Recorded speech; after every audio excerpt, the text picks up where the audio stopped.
নমস্কার, সন্ধ্যে 7টায় আমার বাংলা নিয়ে আমি অয়ন। প্রথমেই চলে যাব, আজকে বিস্ফোরক অভিযোগ করলেন কুণাল ঘোষ।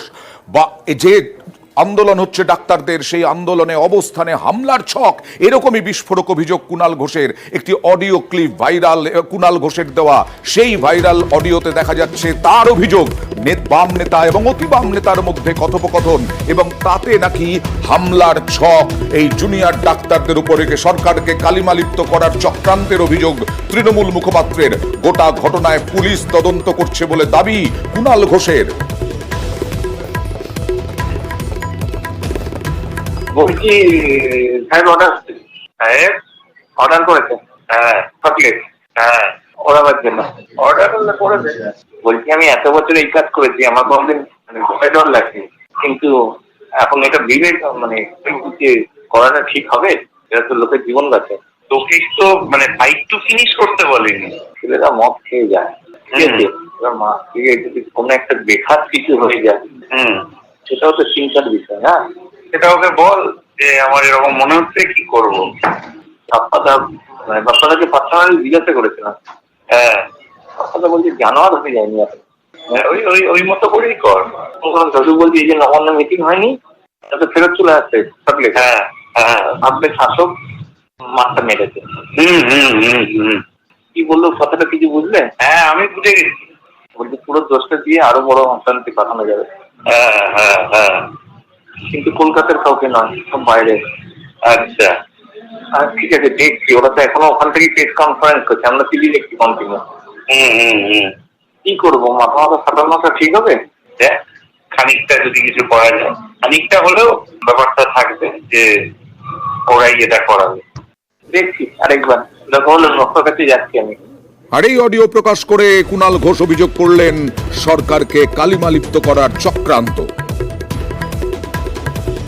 নবান্নে বৈঠক হয়নি, প্রেসে জুনিয়র ডাক্তারদের প্রতিনিধিরা কিছু বলছেন, সেই সময়ই এই কথোপকথনটা হয়েছে। এটা একটা ভয়ঙ্কর চক্রান্ত, আমরা বারবার বলছি। এই আন্দোলনটাকে যেদিকে নিয়ে যাওয়া হচ্ছে, যারা প্রভাব বিস্তার করছে, জুনিয়র ডাক্তারকে সামনে রেখে যারা অন্য খেলার কথা ভাবছে, এমনকি জুনিয়র ডাক্তারদের বলি দেওয়ার কথা ভাবছে, এখানে ওই এলাকায় কোনো বহিরাগত যেন না ঢুকতে পারে। বিভিন্ন দলের লোকেরা, বিজেপির কে গিয়ে বসে থাকছে, নকশালপন্থী নেতা সেখানে গিয়ে বসে আছেন, যাতে পরিস্থিতিটা আরো জটিল করে দেয়া যায়, যাতে মাননীয় মুখ্যমন্ত্রী, পশ্চিমবঙ্গ সরকার এবং তৃণমূল কংগ্রেসের উপর দায় চাপিয়ে দিয়ে শকুনের রাজনীতি করা যায়। আর চক্রান্তের ছক জানতে পারলে পুলিশকে তথ্য দিক কুণাল ঘোষ, কটাক্ষ জুনিয়র ডাক্তারের। এই ধরনের অডিও ক্লিপ ওনার হাতে মাঝে মধ্যেই আসে। এই অডিও ক্লিপের পেছনে যদি আদৌ কোনো ভিত্তি থাকে, আমরা চাইবো এটা উনি কলকাতা পুলিশের হাতে তুলে দিন। তারা স্বচ্ছভাবে তদন্ত করে আমাদের এখানকে এই আন্দোলনকে মেলাইন করার জন্য বা এই আন্দোলনের উপর আক্রমণ আনার জন্য যদি কোনো চক্রান্ত হতে থাকে, তাহলে কলকাতা পুলিশ সেটা থেকে আমাদের সুরক্ষিত করবে, আমরা এটাই এক্সপেক্ট করবো। আর সুজন চক্রবর্তী অভিযোগ করলেন আন্দোলন থেকে নজর ঘোরানোর চেষ্টা কুণালের। আর শ্রমিক ভট্টাচার্য, তার বাইট আমরা পরে দেখাবো, আগে দেখাই সুজন চক্রবর্তী। যদি কিছু প্রকাশিত হয় তাহলে তার যেভাবে তাকে দেখার ব্যাপারে যে দেখুক, কিন্তু এটা আবার এমন কেউ তৈরি করেছেন না তো যিনি নবান্ন সূত্রে অথবা লালবাজার সূত্রে তৃণমূল নেতাদের কাছে পৌঁছে দিচ্ছেন। সত্যটা প্রকাশিত হোক, কোনো আপত্তি নেই, কিন্তু এই নানান রকম চেষ্টা করে বিভ্রান্তি করার ব্যবস্থা করা হচ্ছে এবং আন্দোলনের মূল ইস্যু থেকে সরিয়ে দেওয়ার চেষ্টা করা হচ্ছে। আন্দোলনটা হচ্ছে জাস্টিস ফর আর.জি. কর। মানুষ বিচার চায়, মানুষ হিসাব চায়। অবস্থানে হামলার অডিও ক্লিপে এফআইআর, শতপ্রণোদিত এফআইআর বিধাননগর কমিশনারেটের। কথা বলবো প্রতিনিধি অনুপের সঙ্গে। অনুপ, এবার পুলিশ কি কি পদক্ষেপ করছে? তৃণমূল মুখপাত্র কুণাল ঘোষ যে অডিও ক্লিপ একেবারে প্রকাশ্যে এনেছে এবং যেটা ভাইরাল হয়েছে, পরবর্তী ক্ষেত্রে বিধাননগর পুলিশের পক্ষ থেকে, বিধাননগর পুলিশ পুলিশের আধিকারিক, তারা কিন্তু ইলেকট্রনিক কমপ্লেক্স থানায় তারা লিখিত একেবারে স্বতঃস্ফূর্ত কিন্তু মামলা দায়ের করালো পুলিশের পক্ষ থেকে। কারণ ইতিমধ্যে স্বাস্থ্য ভবনের সামনে অবস্থারত যে পড়ুয়া, তাদের নিরাপত্তার কথা চিন্তা করে সেখানে আরো পরিমাণে যে সিসিটিভি ছিল, আরো বেশি পরিমাণে কিন্তু সিসিটিভি সেখানে সিসিটিভি বসানোর কিন্তু সেই প্রক্রিয়া ইতিমধ্যেই শুরু করা হয়েছে, এমনটাই পুলিশের পক্ষ থেকে বলা হচ্ছে। পাশাপাশি অবস্থানের স্থল, যেখানে অবস্থান বিক্ষোভ একটা কর্মসূচি চলছে, সেখানে আরো সিনিয়র পুলিশ অফিসার তাদের সেখানে কিন্তু নতুন করে কিন্তু বাড়ানো হচ্ছে বলে পুলিশের পক্ষ থেকে বলা হচ্ছে।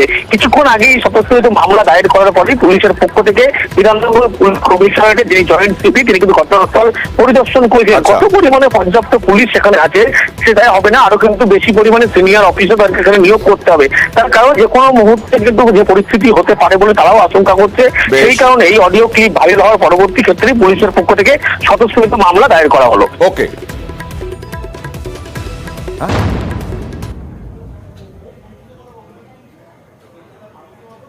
আর কুণাল ঘোষ একটি ভিডিও প্রকাশ করলেন, তাতে দেখা যাচ্ছে জুনিয়র ডাক্তাররা বিজেপির অফিসে, আপনাদের মনে করিয়ে দিই, স্বাস্থ্য ভবনের পাশেই বিজেপির অফিস, এবং সেই বিজেপির অফিসেই জুনিয়র ডাক্তাররা এই ভিডিও সত্যতা স্বীকার করেছে বিজেপি। কুণাল ঘোষ অভিযোগ করেছেন, কিন্তু শ্রমিক ভট্টাচার্য দাবি করেছেন মানবিক কারণেই ঢুকতে দেওয়া হয়েছে।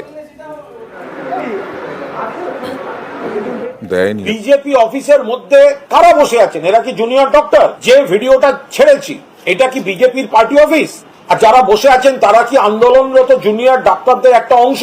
যদি এটা ভুল হয় তাহলে স্পষ্টভাবে বলে দেওয়া হোক এটা ভুল, আর যদি এটা ঠিক হয় তাহলে কেন, কোন কারণে বিজেপি অফিসের মধ্যে জুনিয়র ডাক্তারদের একাংশ ভেতরে বসে কোন বুদ্ধি নিতে গেছিলেন, কিসের কারণে ছিলেন? ফলে দয়া করে আপনারা এই বিষয়টা গুরুত্বের সঙ্গে বিবেচনা করুন। বিজেপি নেতা আপনারা বলছেন নন পলিটিক্যাল। বিজেপির রাজনীতি একটা মানবিক মুখের রাজনীতি। যদি কারোর ওয়াশরুম ব্যবহার করার কোনো প্রয়োজন হয়, যদি কোনো মহিলার কোনো শৌচাগারে যাবার প্রয়োজন হয়, তারা আসবে। আমাদের অফিসে আন্দোলন করতে এসে যদি কারোর জল খাবার প্রয়োজন হয়, সিপিআইএম এরও যদি হয়, সংসদীয় গণতন্ত্রে বিশ্বাস করে, শুধু ভারতবর্ষকে টুকরো করতে চায় না, এই বাদ দিয়ে যারা রাজনীতি করে, তাদের এই অফিসের প্রয়োজনে, অসুস্থ হলে, তাদের জল তৃষ্ণা পেলে, শৌচাগারের প্রয়োজন হলে অফিসের দরজা সারা রাত তাদের জন্য খোলা আছে। আর জুনিয়র ডাক্তাররা যাদেরকে নিয়ে অভিযোগ করছেন কুণাল ঘোষ, তারা বলছেন যে তারা তো কারোর সঙ্গে দেখা করতে যাননি, কারোর সঙ্গে কথা বলেননি। লালবাজার অভিযানও হয়, তখনও আশেপাশে সাধারণ মানুষ তাদের বাড়িঘর খুলে দিয়েছিলেন, দোকান খুলে দিয়েছিলেন, আমরা যাতে রেস্ট নিতে পারি, ফ্রেশ হতে পারি।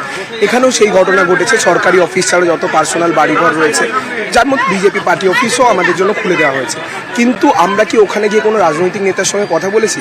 সে কথা বোধহয় কোনো দুর্জনেও বলতে পারবে না।